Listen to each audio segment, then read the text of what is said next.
ආයිබෝවන් යාළුවනේ සොබාදාම YouTube channel එකට ඔයගොල්ලෝ සියලු දෙනාම සාදරයෙන් පිළිගනවා. ලංකාවේ දැන් සුප්‍රසිද්ධම පන්සලක් වන හන්තානේ පිටලා තියෙන සඳගිරි මහා සෑය වන්දනා කරන්න අපි ගියා. ඒ ගිය අවස්ථාවේදී වීඩියෝ කරපු දර්ශන අද සොබාදාම YouTube channel එක ඔස්සේ ඕගොල්ලන්ට පෙන්වන්න මම කල්පනා කළා. මේ අපි ඔතන සඳගිරිසෑය පන්සලට ඇතුල් වෙන ස්ථානයේ තමයි ඔය ගල්පුවරකින් සටහන් කරලා තියෙන ඕගොල්ලෝ දැක්කේ. ඉතින් යාළුවනේ ඒකේ ඇත්තටම බොහොම චමත්කාර ජනක කන්දක් උඩ තමයි ඉදි කරලා තියෙන්නේ. ඒ අපගේ ගංග සිරිපුර ධම්මාලෝක ස්වාමීන් වහන්සේ මහත් කැපවීමකින් මේ පන්සල ඉදි කරලා තියෙන බව ගියායින් පස්සේ තේරෙනවා. මේ තාමත් අපි මේ ඔය පේන්නේ චමත්කාර ජනක පරිසරයත් එක්ක පන්සලට ඇතුල් වෙන එතන ගේට්ටුව වගේ ස්ථානයක් ගේට්ටුවක් නෙමෙයි දැන්ට තියෙන්නේ. එතන පාරමයි තියෙන්නේ. එතනින් ඇතුල් වෙලා මේ ස්ථානයේ තමයි ඕගොල්ලන්ට ඔය පේන්නේ. ඉතින් මේක ගිය නැති අය කවුරු හරි ඉන්නවා නම් ඕගොල්ලන්ට යන්න අවස්ථාව උදා කරලා දෙන්න තමයි මම අද මේ වීඩියෝ එක අරගෙන එන්නේ. ඉතින් අපි ඒ පන්සලට ගිය අවස්ථාවේ සහ එහි ඇතුලේ තියෙන දර්ශන සහ විවිධ අපිට හිතා ගන්නත් බැරි තැන්වල ඉදි කරලා තියෙන ලස්සන චමත්කාර ජනක දර්ශන තියෙනවා මේ වීඩියෝ එකේ. ඉතින් සම්පූර්ණ වීඩියෝ එක බලන්න කියලා ඕගොල්ලන්ට ආරාධනා කරනවා. අපි ඉතින් ගිය අවස්ථාවේ විවිධ පැතිකඩවල් කෝණ වලින් කන්ද උඩ කන්දේ පැත්තෙන් එහෙම වීඩියෝ දර්ශන තියෙනවා. ඒවා ඔක්කොම බලන්න බලලා ඕගොල්ලන්ට යන්න පුළුවන් නම් යන්න. හරිම චමත්කාර ජනකයි. නුවරින් හන්තාන පාරේ තමයි තියෙන්නේ. නුවර බස් එකේ යනවා නම් නුවර බස් ස්ටෑන්ඩ් එකෙන් බැහැලා හන්තාන යන බස් එක නැග්ගම කිලෝමීටර් 6යි 5.8 කිලෝමීටර් තමයි තියෙන්නේ. අපේ වාහනයක යනවා නම් වැඩි වෙලාවක් යන්නේ නැහැ. හන්තාන පාරේ බස් නම් ටිකක් අඩුයි. බස් තියෙන්නේ බොහොම පැය විනාඩි 45කට වගේ බස් එකක් එන්නේ. ඒ බස් එකත් ලෝඩ් කරන්නේ මහනුවර ටවුන් එකෙන් නෙමෙයි මහනුවර ඔරලෝසු කනුව ළඟින්. එතනින් තමයි කට්ටිය ලෝඩ් කරලා ඒ බස් එක කෙලින්ම හන්තානට යන්නේ. ඉතින් යන අතරතුර මහනුවර ටවුන් එකේ ඉඳලා කිලෝමීටර් 5.8ක් දුරින් තමයි හන්තාන සඳගිරිසෑය තියෙන්නේ. එතනින් ඔයාලට හරියටම පන්සල ළඟින් බහින්න පුළුවන්. බැහැලා ඉතින් පන්සල මේ පිහිටලා තියෙන කන්ද උඩට මීටර් 400ක් විතර දුරක් යන්න ඕන. මේ අපි දැන් ඒ යනකොට ඒ අතරමැද ඉස්සර නම් මේ නිකම් බොරළු පාරක් තමයි තිබිලා තියෙන්නේ. අපි ඒ කාලේ ගියේ නෑ. ගිය කට්ටිය කිව්වා. දැන් නම් මේ පන්සල සම්පූර්ණයෙන් ඉදි කරලා තිනවා. ඔය පේන්නේ ඕගොල්ලන්ට ඔය දැන් පාර ගල් අල්ලලා මේ වාහන යන්න පුළුවන් විදියට හදලා තියෙනවා. මේ අපි ගිය දවසේ පන්සලේ තිබුණා සමාජ මාධ්‍ය ජාල වැඩමුළුවක්. ඒ වැඩමුළුවටත් එක්ක තමයි අපි එහි ගියේ. එතකොට එදා නම් මේ පාරේ වාහන වලට ගමන් කරන්න දුන්නේ නැහැ. මොකද මේ වාහන මහත් විශාල පිරිසක් මේ ප්‍රමාණයක් පැමිණෙන නිසා වාහන දාන්න වෙනම පාක් එකක් පල්ලෙහා තියෙනවා. ඉතින් එතනින් වාහන නවත්තලා මේ විදියට පයින් එන්න ඕන. මේ අවශ්‍ය නම් පන්සලේ උඩටම මේ වාහන යන්න පුළුවන්. ගියොත් එච්චර වාහන ගොඩක් ගියොත් පන්සල උඩ හරවන්න කරන්න බෑ. නිකන් සාමාන්‍ය දවසකට අපි දානයක් දෙන්න වගේ ගියොත් එහෙම අපිට පන්සලටම යන්න පුළුවන්. ඉතින් පන්සල ඉදි කරන්න යොදාගත්ත මාර්ගය තමයි මේ තියෙන්නේ. ඔය ඔයගලන්ට පේන්නේ දැන් අපි පන්සලේ ඒ කන්දේ මීටර් 300ක් විතර ඇවිල්ලා තව පොඩි දුරක් තමයි තියෙන්නේ. ඔය දැන්ටම ඇවිල්ලා ඉන්න සෙනඟ පිරිස තමයි ඔයගලන්ට ඔය පේන්නේ. ලොකු පිරිසක් මේ ඒ වැඩමුළුවට සහභාගී වුණා. ඉතින් අපි ඒ වගේම ගිහිල්ලා පන්සල චෛත්‍ය බුදුගේ ඔක්කොම වන්දනා කළා. ඉතින් ඕගොල්ලන්ට පෙන්වන්නත් එක්ක මම මේ වීඩියෝ එක අරන් ආවා. බොහොම චමත්කාර ජනක දර්ශන මේකේ තියෙනවා. ඉතින් ඕගොල්ලන්ට බලන්න දිගටම රැඳිලා ඉන්න කියලා ඕගොල්ලන්ට ආයෙත් මේ මතක් කරනවා. හොඳයි අපි ගිහිල්ලා බලමු. මේ තමයි පන්සලේ කන්ද උඩ පන්සලට ඇතුල් වෙන ස්ථාන වගේ ප්‍රදේශය තමයි ඔය පේන්නේ. මේ විදිහට තමයි අපි පන්සල භූමියට ඇතුල් වුණේ. අනේ මේ වෙනකම් තිබ්බ පාරයි කන්දයි තමයි ඔය පේන්නේ ඕගොල්ලන්ට පන්සල් භූමියට ඇතුල් වෙන ස්ථානේ. ඕන් දැන් එතන ඉඳන් පේන දර්ශන තමයි ඔය පේන්නේ. මේ කුඩාවට ඉදි කරන ලද පොකුණක් තියෙනවා. ඉතින් ඒ පොකුණ වටේට ඔය රෝසමල් උද්‍යානයක් විදියට මේ තනකොළ පිඩිලි අතුරලා රෝසමල් වගා කරලා තියෙනවා.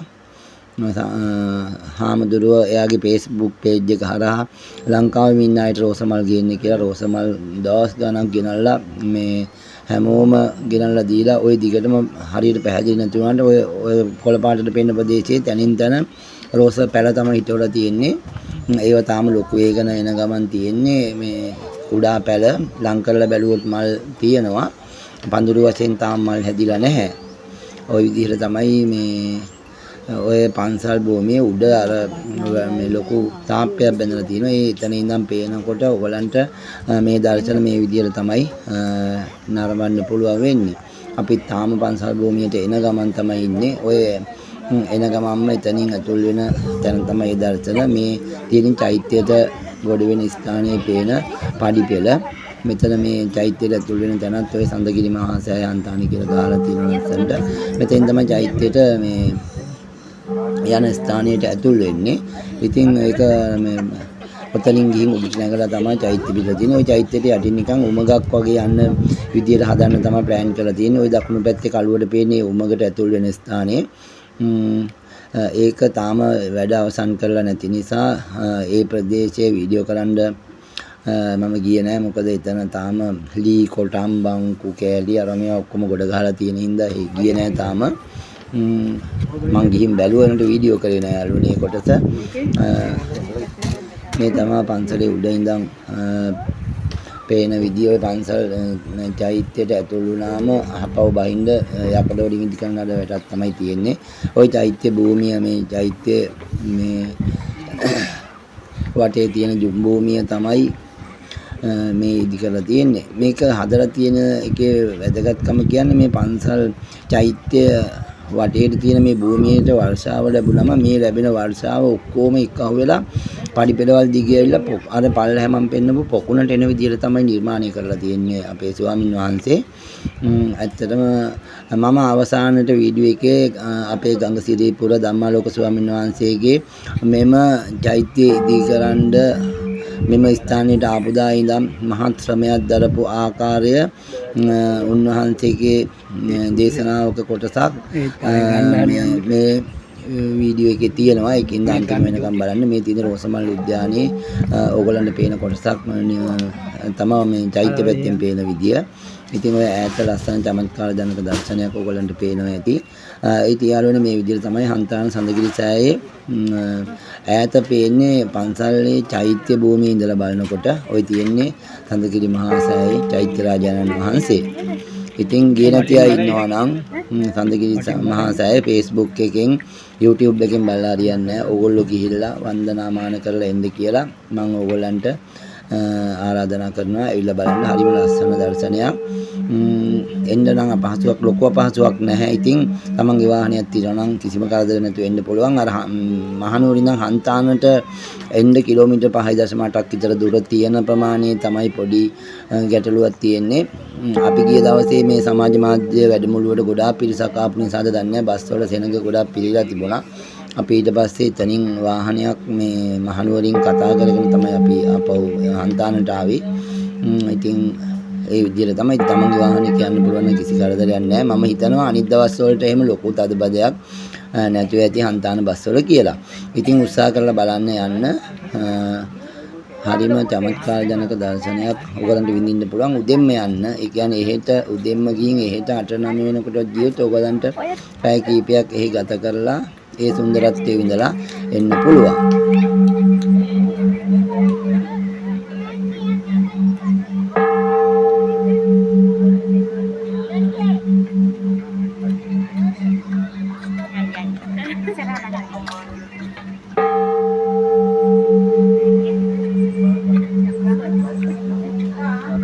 බොහොම චමත්කාරව ඉදි කරන ලද ලස්සන ගාන්ටාර රාජයෙක් ඉන්නවා. ඉතින් ඕගලන්ට ඇහෙනවා ඇති මේ ගාන්ටාරේ මේ නාදය. හරිම කන් තෙපොල් දෙන තරම් ඈතට ඇහෙන මේ ගාන්ටාර නාදයක් එන්නේ. මොකද ඒකට එහෙම කියන්නේ මේක කන්ද උඩ පිහිටලා තියෙන නිසා මේ එන ගාන්ටාරි ගහපවන සද්දේ මේ රැව් පිළිරැව් දෙනවා වගේ මේ කන්ද සිසාරා ගමන් කරනවා. ඒක ඈතට තෙපොල් දෙනවා කියන අන්න ඒ විදිහට ඇහෙනවා. ওই විදිහට තමයි ඉතින් මේක ඉදි කරලා තියෙන්නේ. මේ තියෙන චෛත්‍යරාජන වංශයට ඇතුල් වෙන තැන වීඩියෝ දර්ශනයක්. ඒක මට ඒවලේ ඇතුල් වෙන තැන වීඩියෝ දර්ශනය ඔයගලන්ට පෙළගස්සන්න බැරි ඉච්චින්ද මේ දැන් මෙතන ඔයගලන්ට පෙන්වන්නේ. මෙතනින් ඇතුල් වෙලා තමයි චෛත්‍යරාජන වංශයට ඇතුළට යන්න තියෙන්නේ. ඇතුලේ අර වලයකාරව මම පෙන්වලා තිබු විදිහ තමයි ගමන් කරන්නේ. මේ තියෙන සමාජ මාධ්‍ය වැඩමුළුව ආරම්භ කරන්න ඉස්සෙල්ලා ගත්ත දර්ශන. ඉතින් මේ හාමුදුරන් වහන්සේගේ කටවුට් ටිකක් එන ලොකුවට දර්ශනය වෙනවා. ඉතින් ඇත්තම සෝෂල් මීඩියා හරහා තමන්ගේ කියලා ව්‍යාපාරයක් දියුණු කරගන්න කැමති අයට ලොකු අත්දැකීමක් දෙන ස්වාමීන් වහන්සේ නමක් තමයි. ඉතින් මේ සෝෂල් මීඩියා හරහා අන්තර්ජාලයේ එතකොට සමාජ මාධ්‍ය ජාලා මේවා හසුරවන්නේ කොහොමද? ඒවැය සිදුවන දේවල් මොනවද? ඒවැය මේ තියෙන හොර වැඩ ඒ වගේ දේවල් වලින් මැරෙන්නේ කොහොමද? හැකර්ස්ලාගෙන් බේරෙන්නේ කොහොමද වගේ දේවල් ගොඩක් කියලා දෙනවලු. ඉතින් ඒවට සහභාගී වෙන්න එතෙන්ට ආපුවම තමයි ඒ වැඩමුළුවේදී තමයි පැමිණෙන කට්ටිය තමයි රෙජිස්ටර් කරන්නේ. නිකන් හැමෝටම සහභාගී වෙන්නත් අවස්ථාව දෙන්නේ නැහැ. මොකද ඒකට ඒකේ වටිනාකමක් නැහැ නේ. මේ උඩින් ඉඳන් බලනකොට අර කොහෙන්ද නෝරෙලින් ගෙනවා කිව්වේව නේද? ඔය තැන් තැන් වල ගුලි ගුලි වගේ පේන්නේ රෝස මල් හිටවල තියෙන ආකාරය. Facebook එකේ දානවා. ඔය තියෙන්නේ රෝස. මේ දවස්වල මල් ටිකක් අඩුයි. ඒව තාම හැදීගෙන එනවා. මම මොකද අර බට් රෝස පැල වර්ගන ගේන්නේ. එතකොට ඒ වගේ මේ අර මුලින්ම තිබ්බ පැල ටික මල් ටික මැරලා ගියන් පස්සේ අපව අලුතෙන් දළු දාලා ඉරලා ඇවිල්ලා තමයි මල් පිපෙන්න ඕන. දැන් ඒ අර ගෙනල්ලා හිටවපු මල් ඔක්කොම මැරලා ගිහිල්ලා දැන් ගස් විතරයි ඉතුරුලා තියෙන. ඒවා අලුතෙන් දළු දාගෙන එනවා.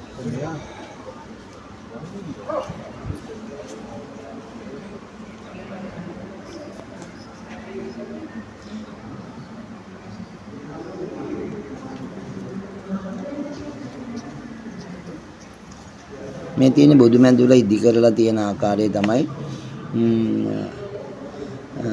බුදු මැදුරේ ගොඩක් අයට වන්දනා කරන්නත් වැඩි පිරිසකට අසුන් ගන්න, ඒ කියන්නේ බිම වාඩි වෙලා ඉඳගෙන වන්දනා කරන්න අවස්ථාව සැලසෙන විදියට නිර්මාණය කරලා තියෙනවා.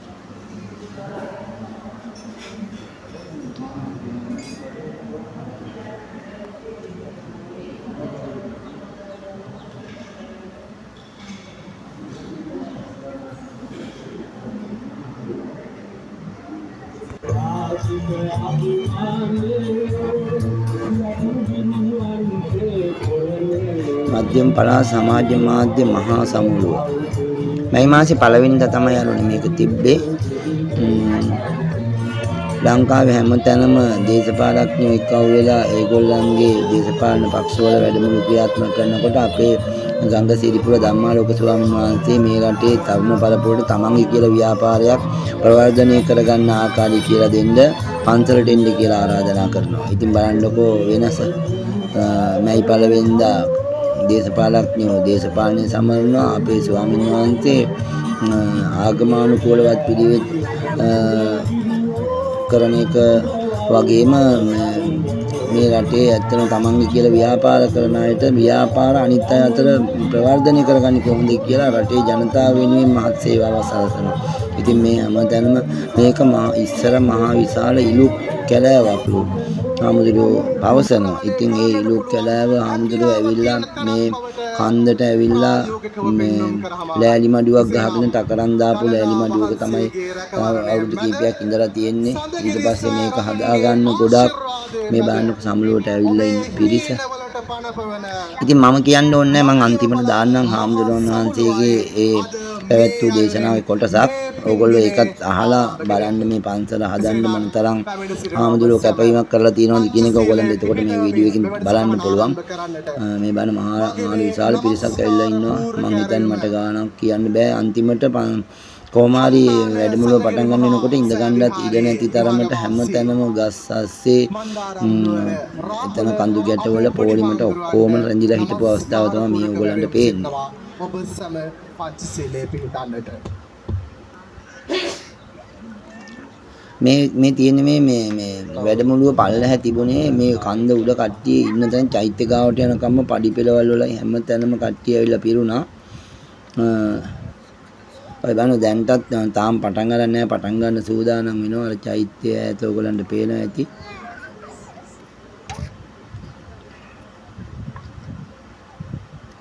බුද්ධං සරණං ගච්ඡාමි. කතිකාවතට හැරෙන්නට සූදානම් වෙනවා. 2024 මේ වැඩේ අපි මුලින්ම කරද්දී දකුණ බස්නාහිර සබරගමු වයඹ මේ වැඩමුළු පවත්වද්දී විවිධ පුද්ගල සහ සංවිධාන විසින් අපිවත් මේ දක්වා රටේ පැමිණි ක්‍රමවේදය අනුව මේ වැඩපිළිවෙල යම් දේශපාලනීකරණයක්ද කියන සැකය තුල ඉඳගෙන අපිට නිර්දය ලෙස අපටත් අපේ කණ්ඩායමටත් විවේචන එල්ල කරමින් හිටියා. ඒ විතරක් නෙවෙයි මේ තේවන්ත මැද පන්සල යට එහා පැත්තේ ගමේ ආරම්භක නිවස වටේට 40කට වැඩි හින්දු කෝවිල් තියෙන මේ කඳුවැටියේ සදගිරි සෑය තමයි ගොඩක් අයට ප්‍රශ්නයක් වෙච්ච තැන. මේ පින්බිම හරියට මාන් අර ඈත පේන රක්ෂිත කඳුවැටියේ පිහිටලා තියෙනවා වගේ පෝස්ට් එඩිට් කරලා රක්ෂිත කතාවකින් සඳගිරි සෑයටත් මට නිර්දය ලෙස විවේචනය කරපු දිගුකාලීන වැඩපිළිවෙළවල් තිබුණා. අදටත් තියෙනවා. මේ වැඩපිළිවෙලට විවිධ දේශපාලන ඡායාවල් මතු කරන්නට විවිධ මිනිස්සු උත්සාහ දරද්දී ඒ සමස්තයට දෙන්න තියෙන උත්තරේ තමයි අද අපිට දේශපාලන ලේබල් ගහන්න උත්සාහ කරපු රක්ෂිතයක මේ පින්බිම තියනවා කියන ව්‍යාජ අදහස ඉදිරිපත් කරපු මිනිස්සු මෙයි රැලි වලට යද්දී එක දේශපාලන පක්ෂවල අතකොළු බවට වහල්ලු බවට පත් වෙද්දී අපි ඒ දවසේ හන්තාන සදගිරි මහසෑයේ රට වටේ දසදහස් ගණනක් පිරිස එකතු කරගෙන අපේ වැඩපිළිවෙල මේ ජහජරා දේශපාලනයෙන් තොරව නිර්මුල්ව සාර්ථකව කරගෙන යනවා කියන එක ඊටාම අභිමානයෙන් අපේ පින්බිමේ ඉඳලා මම ඒ සමස්තයට පිළිතුරු දෙමි. කොහොම අභිමානයෙන් ඒ ප්‍රකාශනය කරනවා. අදින් අවුරුදු 10ක් ගියත් 20ක් ගියත් මේ රටේ ලෝකේ එකෙකුට සාක්ෂි සහිතව ජහජරා දේශපාලන පක්ෂවල ලේබලය අපිට ගාවන්න හෝ ඒ ගඳ ගසන දේශපාලනයේ දුර්ගන්ධය සඳගිරි සෑය දෙසින් මගේ ජීවිතයේ අවසන් හුස්ම පොද දක්වා කිසි දවසක නොහබන බව හදවතින්ම මේ වෙලාවේ 100% විශ්වාසයෙන් ඔබ ඉදිරියේ ප්‍රකාශ කරනවා. මාතෘකාවට හැරෙනවා. 2014 දෙසැම්බර් 25 මම මෙතෙන් එනකොට මහා මාන කැලයක් තේවත්ත මැද තනින් තන තේ ගස් තිබුණේ. මම ඉගෙන ගන්නේ පේරාදෙණිය විශ්වවිද්‍යාලේ. මට විශ්වවිද්‍යාලේ ඉගෙන ගන්න කාලේ අමරසිරි ස්පීරිස් මහත්තයාගේ හන්තානට පායන සඳ කියන ගීතය.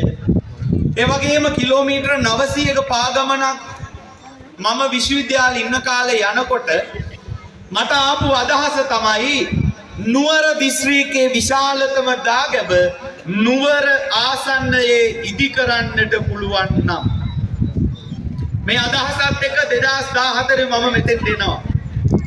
2017 ජනවාරි 29 වෙනිදා මම සඳගිරි සෑයට මුල්ගල් තියනවා. සංක්ෂිප්තව අදහස් දක්වන්න.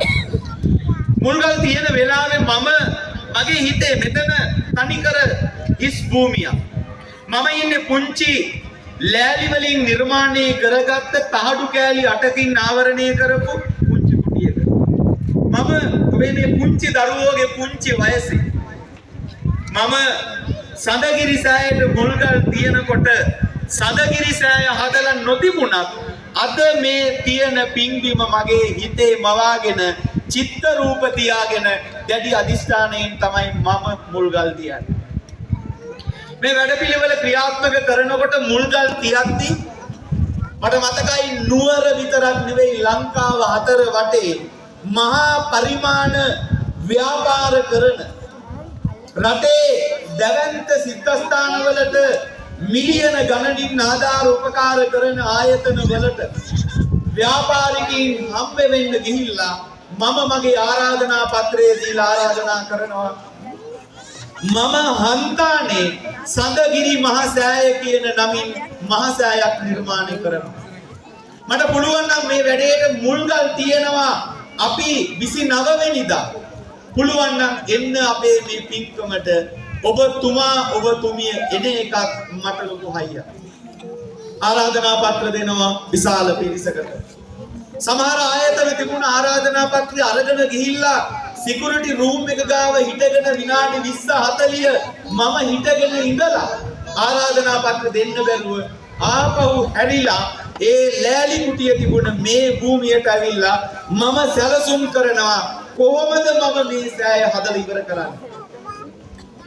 අපි ජනවාරි 29 වෙනිදා මුල්ගල් තියෙනකොට ආරාධනා පත්‍ර විශාල ප්‍රමාණයක් දීලා තිබුණා. අර මහා පරිමාණ ව්‍යාපාරිකයින් එකම කෙනෙක්වත් අපේ සඳගිරි සෑයට මුල්ගල් තියෙන දවසේ අපේ මංගල ශිලා ප්‍රතිස්ථාපනෝත්සවයට සහභාගී වෙන්නේ නැහැ. හැබැයි අද රටවටේ එක ව්‍යාපාරිකයෝ ළඟට යන්න ඕනේ නැහැ. අපේ සඳගිරි සෑයේ ව්‍යාපාරික වැඩමුළුවත් එක්ක එකතු වෙලා ඉන්න අපේ රටවටේ කොල්ලෝ කෙල්ලෝ ටිකට ආරාධනා කරොත් මේ වගේ එක සෑයක් නෙවෙයි මේ වගේ මහා සෑයවල් 10ක් වුණත් ඉදි කරන්න ඕන කරන ව්‍යාපාරික ශක්තිය රටවටේ මේ වෙනකොට සඳගිරි සෑයෙන් අපිට බිහි කරන්නට පුළුවන්කම ශක්තිය මේ වෙනකොට සාර්ථක වැඩපිළිවෙල අපි ක්‍රියාත්මක කරලා ඉවරයි. අපි බලාපොරොත්තු වෙන විදිහට මම බලාපොරොත්තු වුණ විදිහට සඳගිරි සෑයට මුල්ගල් තියලා ඉවර වෙනකොට අම්මේ තාත්තේ නංගියේ මල්ලියේ අයියේ අක්කේ මුල්ගල් තියලා ඉවර වෙලා මම හවස හිතවත් තරුණ දෙතුන් දෙනාත් එක්ක ආරාධනා පත්‍ර වල ආරාධනාව අනුව මුල්ගල් තියන්න ආපු අය දුන්න එම්ලොප් ටික මගේ මහපොළ සිව්වෙනි වසරේ ඉතුරු වෙලා තිබුණ මුදල ඔක්කොම මුදල් ටික මම ගණන් කරලා බලනකොට සම්පූර්ණයෙන්ම මගේ අතේ තිබුණ මුදල රුපියල් 1,78,000ක මුදලක්. සඳගිරි සෑයේ බේස් එක විදියට යට අපි දාන කොන්ක්‍රීට් ප්ලේට් එක දාන්න විතරක් මට ඕන වෙලා තිබුණා රුපියල් 1,40,ක මුදලක්.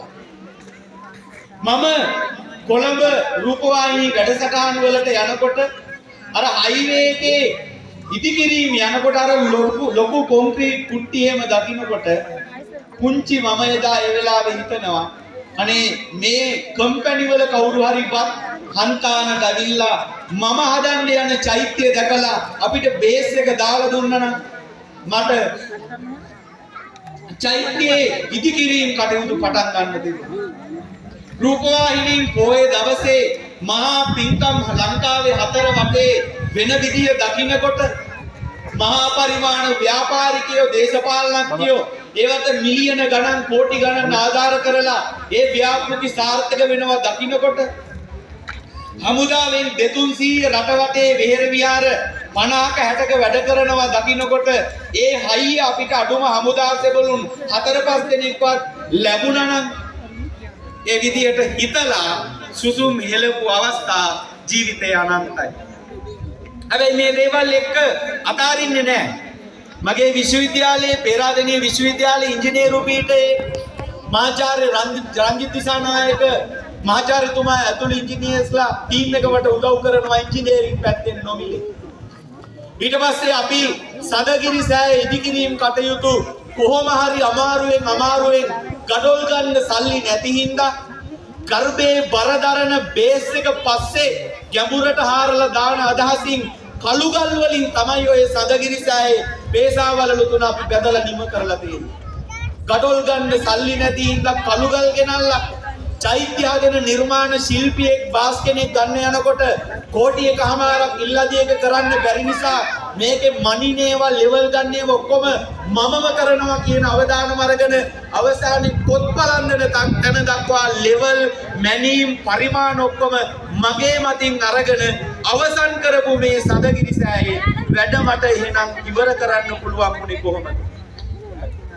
ඉදිකිරීම කටයුතු පටන්ගෙන පළවෙනි පේසාව බඳින්න වටේට මේ කන්ද මුදුනේ පස් ටික කපලා කළු ගලෙන් පේසාව බඳින්න යනකොට අපිම සරලව කවකට්ටක් මම ගමේ තුෂාර අපි කවකට්ටක් හදලා බොක්ස් බාර් වලින් පස්තට්ටුව වටේට කපලා ඉවර වෙච්ච වෙලාවේ මම ගන්න ෆොටෝ එකක් මම FB එකේ දානවා සඳගිරි සෑයේ පළවෙනි පේසාව බඳින්න පස් ටික කපලා ඉවරයි මම ඒ ෆොටෝ එක පේජ් එකේ දානවා මගේ FB account එකේ personal account එකේ දාලා ලොකු උමනාවකින් නෙවෙයි රෑ මහන්සි නිදා ගන්නවා අපේ ගමේ මිනිස්සු ටික එහා පැත්තේ ඉන්නවා මෙතන වෙළඳාම් කරන තැන ඒගොල්ලෝ දන්නවා අපි කීයටද අවදි වෙන්නේ පාන්දර 1 2 වෙනකන් ගමේ කොල්ලෝ ටිකත් එක්ක අපි වැඩ කරපු විදිහ ඉතින් මම ෆොටෝ එක පබ්ලිෂ් කරලා නිදාගෙන උදේ 4යි ගානකට වගේ නැගිටිනකොට ඒ කාලේ Viber තමයි වැඩිපුර පාවිච්චි කරේ ෆෝන් එක අතට අරන් බලනකොට නොටිෆිකේෂන් පිරිලා මැසේජ් රීඩ් කරලා බලනකොට හැමෝම account number එක එවන්න සදගිරිසෑයේ පළවෙනි පේසාවට සිමෙන්ති වලට ආධාර කරන්න පළවෙනි පේසාවේ කළුගල් වලට ආධාර කරන්න පළවෙනි පේසාවට ඕන කම්බි ටික ගන්න මම උදව් කරන්නම් කියලා මැසේජ් පිරිලා මම ඒ හැමෝටම ප්‍රතිචාර දක්වලා ඉවර වෙලා හවස බලනකොට රුපියල් ලක්ෂ 2කට වැඩි ප්‍රමාණයක් සඳගිරිසෑයේ පළවෙනි පේසාව බඳින්න මට ආධාර කරලා තිබුණා. එදා මම කල්පනා කරනවා රට වටේ දේශපාලනඥයෝ පස්සේ මහා පරිමාණ ව්‍යාපාරිකයින් පස්සේ විවිධ ආයතන පස්සේ මම යන්නේ ඇයි? ඇයි මට බැරි හරියට මගේ FB account එක නිර්මාණාත්මකව පාවිච්චි කරලා ඒ සමාජ මාධ්‍ය භාවිතයෙන් සඳගිරි මහසෑය හදන්න. පහුවදා ඉඳලා නිකන් ෆොටෝ ගන්නෙ නෑ. තැන් වලට ගිහින් බලලා මම හිතනවා බලන මිනිස්සුන්ට මේක දැනෙන විදිහට මම කොහොමද ෆොටෝ එක දාන්නේ. පුංචි වීඩියෝ ක්ලිප් එකක් අරගෙන දාන්න පටන් ගන්නවා. ඊට පස්සේ වීඩියෝ වල කලර් එක හදලා දාන්න පටන් ගන්නවා. contact number එක දාන්න පටන් ගන්නවා background music track දාන්න පටන් ගන්නවා ටිකෙන් ටික පටන්ගෙන මගේ FB එකේ photos videos ටික දාලා රුපියල් කෝටි 20කට වඩා වැඩි මුදලක් එකතු කරගෙන අවුරුදු 4ක් සම්පූර්ණ වෙද්දී සඳගිරි මහසෑය නිර්මාණය කරලා 100%ක් සඳගිරි සෑයේ මම බලාපොරොත්තු වෙච්ච විදිහට වැඩ කටයුතු මට ඉවර කරගන්න පුළුවන්කම ලැබෙනවා. එවනම් මම ඔබෙන් අහන්න එකම එක ප්‍රශ්නයයි. සඳගිරිසෑය අපි හදනකොට මේ රටේ දේශපාලනඥයන්ගෙන් අපිට රුපියලක්වත් මේ ව්‍යාපෘතියට ලැබිලා තියෙනවද? නෑ. කිසිවෙකුගේ දායකත්වයක් අපිට ලැබිලා නෑ. මේ සඳගිරිසෑය නිර්මාණය කරනකොට මේ රටේ මහා පරිමාණ කෝටිපති ව්‍යාපාරිකයෝ කවුරු හරි මේ සඳගිරිසෑයේ කොටස්කාරයෙක් විදියට දායකත්වය දීලා තියෙනවද? නෑ. කිසිවෙකුගේ දායකත්වයක් නෑ. ඔව් යාළුවනේ. ඉතින් මේ ආකාරයටයි අපේ ගංගසිරිපුර ධම්මාලෝක ස්වාමීන් වහන්සේගේ කතනය පැවැත්වුවේ. උන්වහන්සේ මෙම ඉලු කන්දක්ව පැවති මෙම භූමියට පැමිණලා මේක මහා හන්තාන්ට පෑවූ සඳක් වගේ ලස්සන විහාරස්ථානයක් බවට පත් කරලා මෙම ස්ථානයේ ඒ විතරක් නෙමෙයි මෙම ස්ථානය මේ තත්ත්වයට පත් කරන්න උන්වහන්සේට සමාජ මාධ්‍ය ජාල හරහා උදව් කරපු සියලුම දෙනාට වගේම මේ රටේ සියලුම දෙනාට අනාගතය වෙනුවෙන් තමන්ගේ කියලා ව්‍යාපාරයක් කරන අයට සහ ව්‍යාපාර කරන්න ඉන්න අයට සෝෂල් මීඩියා හරහා සමාජ මාධ්‍ය ජාල වල ඉන්න අය සම්බන්ධ කරගෙන තමන්ගේ ව්‍යාපාර දියුණු කරගන්නේ කොහොමද කියලා දෙන වැඩමුළු කීපයක්ම දැන් පවත්වලා තියෙනවා. ඉතින් මධ්‍යම පළාතේ පැවති මෙම සමාජ මාධ්‍ය ජාලා වැඩමුළුවේ මහ සමුළුව තමයි මේ දින පැවැත්වුවේ. ඉතින් මේ ගංගසිරිපුර ධම්මාලෝක අපේ ස්වාමින් වහන්සේගේ සම්පූර්ණ මෙම කතා කරපු කතනය ඔයගලන්ට අහන්න අවශ්‍ය නම් අපේ ගංගසිරිපුර ධම්මාලෝක ස්වාමින් වහන්සේගේ Facebook page එකට ගිහිල්ලා බලන්න. ඕගොල්ලන්ට ඒ සම්පූර්ණම කතනය අහන්න අවශ්‍ය අයට අහන්න පුළුවන්. ඉතින් මම මේක සම්පූර්ණම කතනය වීඩියෝ කළෙත් නෑ. මොකද මම එම සමුළුවට සහභාගී වෙන්න ගිය අවස්ථාවේ මට හිතුණා මේක ඇත්තටම සමාජ සත්කාරයක් විදියට අපේ රටේ අනිත් අයටත් මේක දැනගන්න මගේ YouTube channel එක හරහා පෙන්වන්න ඕන කියලා. ඒක හින්දා තමයි මම මේ කොටස් වශයෙන් වීඩියෝ කරලා දැන් මේ යාළුවනේ. ඉතින් මෙච්චරයි වීඩියෝ එක. බොහොම ස්තුතියි වීඩියෝ එක නරඹුවට.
මේ තියෙන යාළුවනේ පාර ළඟ ඉඳන් ෂෝට් කට් එකකින් පන්සලට එන්න තියෙන පඩි පෙළක්. අපි එනකොට පාර දිගේ ආවේ බලන්නත් එක්ක පාර මීටර් 400ක් විතර වටේ රවුමක් වගේ තියෙන්නේ. මේක කෙලින්ම පන්සලේ චෛත්‍ය මෙතන භූමියටම යන්න පුළුවන් විදියට ෂෝට් කට් එකක් විදියට පඩි පෙළ තියෙනවා. මේක ටිකක් ළඟ පඩි පෙළක් ඉඳලා නගින්න බහින්න අපහසු නිසා සමහර අය යන්නේ නැහැ. ඒ වුණාට මෙතනින් ඉක්මනට ගියාම පාරට යා ගන්න පුළුවන්. ඉතින් අපි මේ යන ගමන් තමයි මේ වීඩියෝ කොටස.